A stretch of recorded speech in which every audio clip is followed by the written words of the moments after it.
नमस्कार दोस्तों, कैसे हो आप सब। आई होप कि आप सब अच्छे होंगे।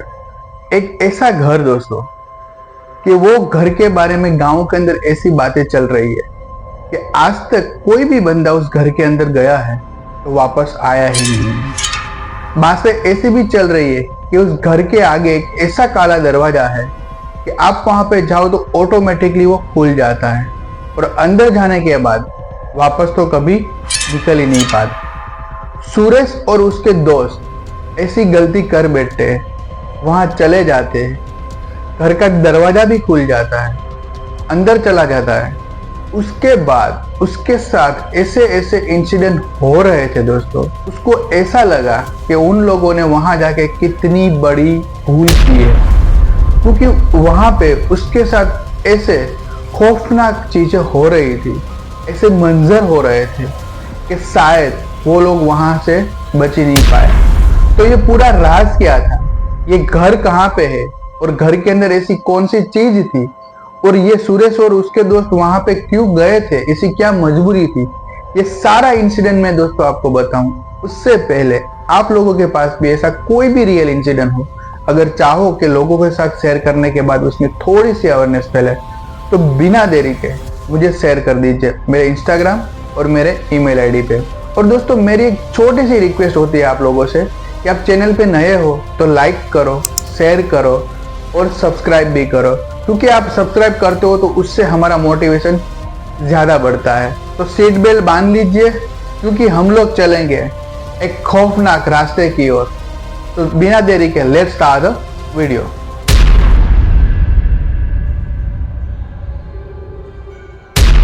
दोस्तों ये पूरा इंसिडेंट उत्तर प्रदेश में स्थित एक छोटे से गांव के अंदर हुआ था और इस गांव के बारे में दोस्तों ऐसी अफवाहें थी कि उस गांव के अंदर एक ऐसा घर था खंडर जैसा कि वहां पे गांव के लोग जाने से बहुत डरते थे, क्योंकि वहां की ऐसी अफवाहें थी या हकीकत था वो तो आपको आगे ही पता चलेगा। बट ऐसी अफवाहें थी कि वहां पे कोई भी बंदा जाता है तो जिंदा तो वापस आता ही नहीं है।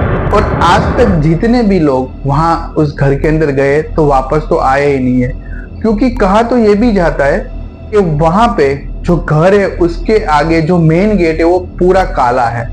और ऐसी बातें चल रही है कि कोई भी लोग वहां जाता है तो अपने हिसाब से वो गेट खुल जाता है और अंदर बुला लेता है।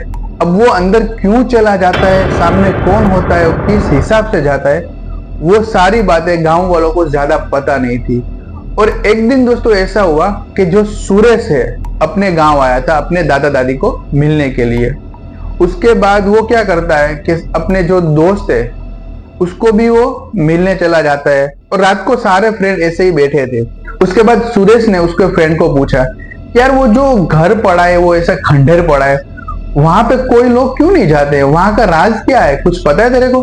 जो सुरेश का फ्रेंड होता है वो सुरेश को बताता है यार बात तो ज्यादा मुझे भी पता नहीं है, बट कभी कभार दादा दादी को एक बार मैंने पूछा था तो उसने मुझे ऐसा बताया था कि वहां पे कोई ऐसी बुरी आत्मा रहती है और किसी ना किसी को पजेस कर लेती है और कोई भी बंदा वहां जाता है तो आज तक तो वापस आया ही नहीं है।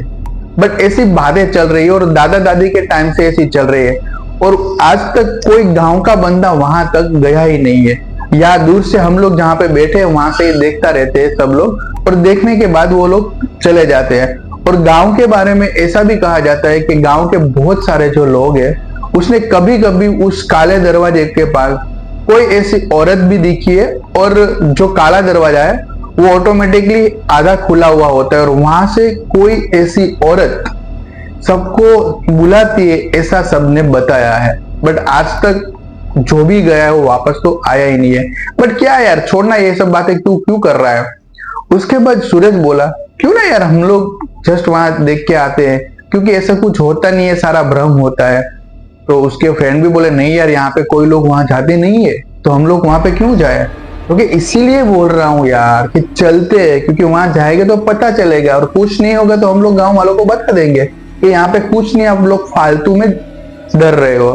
तो उसके फ्रेंड ने भी ऐसे एग्री कर लिया और वो लोग एक दिन प्लान करते हैं कि हम लोग रात को वहां पे जाएंगे। एक दिन हुआ दोस्तों, वो लोग प्लान के हिसाब से वो रात को वहां पे निकल गए। जैसे जैसे उस घर के पास जा रहे थे तो हवा के अंदर कुछ अजीब सी बेचैनी जैसा लग रहा था उन लोगों को, और हवा के अंदर ऐसी बदबू आ रही थी कि मान लो कि कुछ सड़ी हुई चीज वहां पे पड़ी हो, ऐसी कुछ बदबू आ रही थी। बट उन लोगों ने ऐसा सोचा कि यहाँ पे कोई जानवर वनावर मर गया होगा, तो उसकी ये बू है।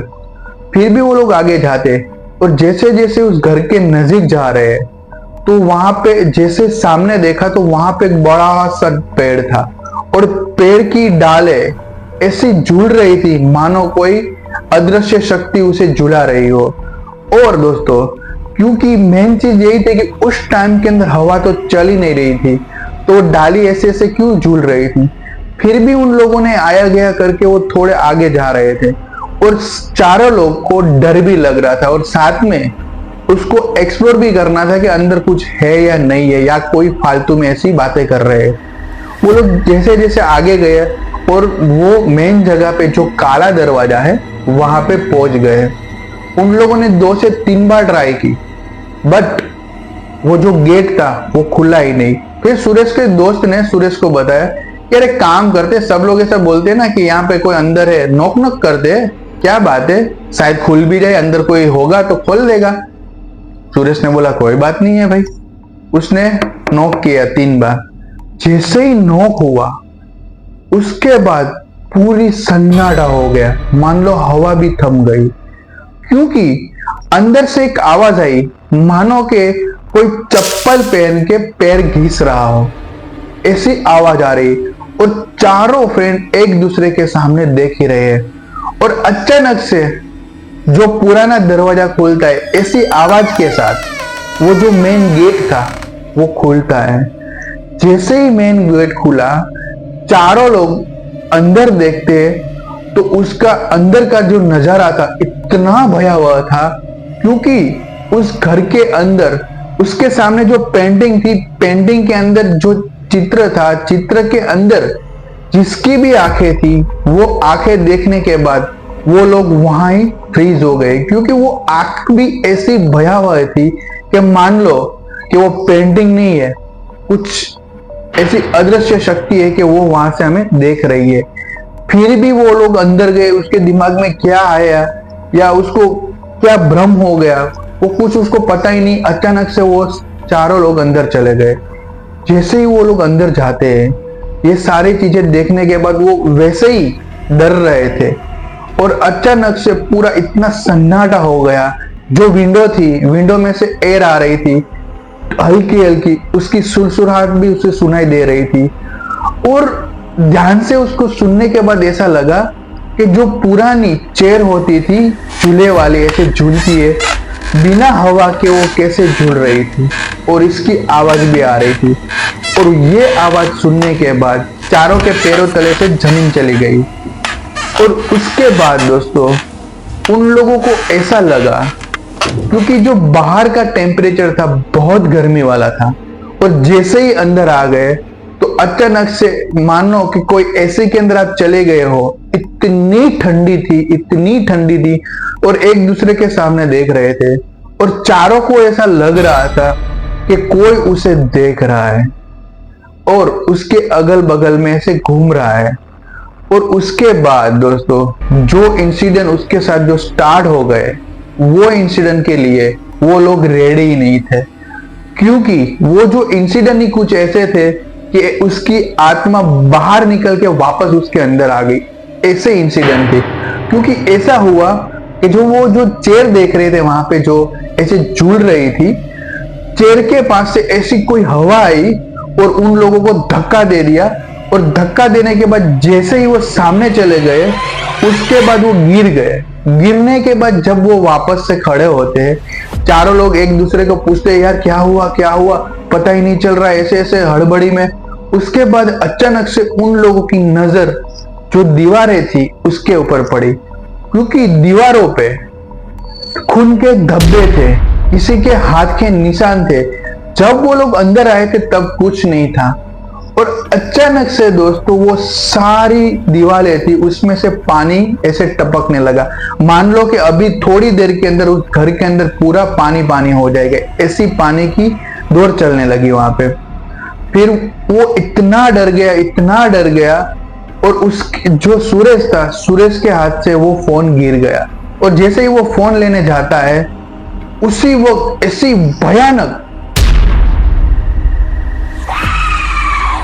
चीख आई कि वो सारे लोग वहां पे फ्रीज हो गए और वो जो गेट था वो अचानक से बंद हो गया और वो गेट अचानक से ऐसे जोर से बंद हो गया। वो चारों लोग वो ऐसे डर गए दोस्तों कि एक कोने में जाके खड़े हो गए और उसको ऐसा लग रहा था कि पूरे घर के अंदर कुछ घूम रहा है।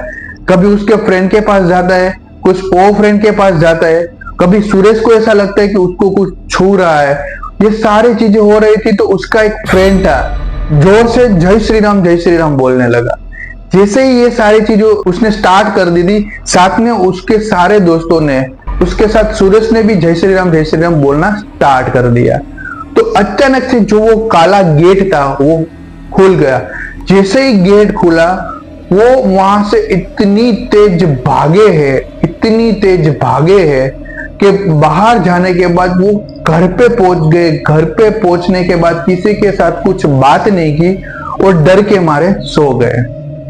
मॉर्निंग होता है फिर भी वो सारे लोग सोते ही रहते हैं। करीबन दोपहर हुआ, दोपहर को सारे फ्रेंड वापस से आए और सारे लोग डर रहे थे। जो सुरेश था वो सारे फ्रेंड को अपने घर ले गया और सारी चीजें जो भी हुई वो अपने दादा दादी को बताता है। फिर वो दादा दादी जो सुरेश के थे वो सारा इंसिडेंट वो बताते हैं कि जो पहले क्या हुआ था। आप इतने नसीब वाले हो कि आप जिंदा वापस आए हो और आज के बाद ऐसी सारी चीजें मत करना। फिर सुरेश ने वापस से पूछा कि दादी मुझे बताओ कि एक्चुअली चीज क्या थी, हम तो ऐसे ही चले गए थे।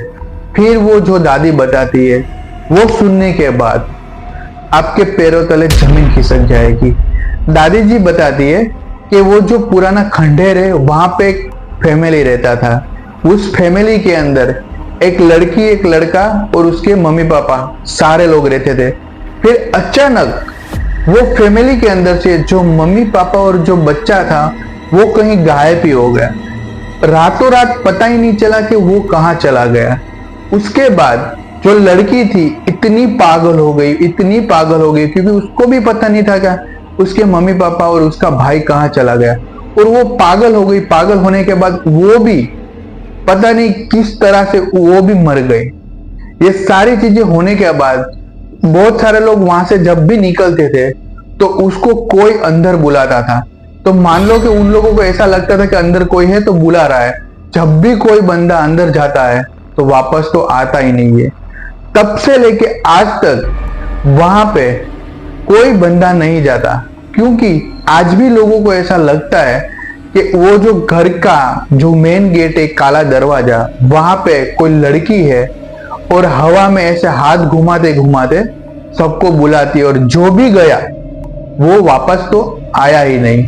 तो ये पूरा इंसिडेंट जब दादी ने बताया तो उन लोगों ने, उसको ऐसा लगा कि हमने बहुत बड़ी गलती कर दी और कुछ अच्छा हुआ कि उन लोगों को कुछ हुआ ही नहीं और उसके बाद उसको कोई ऐसे इंसिडेंट भी नहीं हुआ। तो ये पूरा इंसिडेंट सुरेश के साथ हुआ था। तो दोस्तों इसमें से हम लोग ऐसी सीख ले सकते हैं कि कभी भी किसी जगह के बारे में ज्यादा पता ना हो तो वहां जाने का अवॉइड करना चाहिए। तो दोस्तों आपको ये पूरा इंसिडेंट अच्छा लगा हो और वीडियो पसंद आया हो तो लाइक करना मत भूलना। हो सके तो सब्सक्राइब भी कर दो और अपने फ्रेंड के साथ शेयर भी कर दो क्योंकि उससे हमें थोड़ा मोटिवेशन ज्यादा मिलता है। तो मिलते हैं नेक्स्ट स्टोरी के अंदर, तब तक के लिए stay tuned with the channel. Bye bye.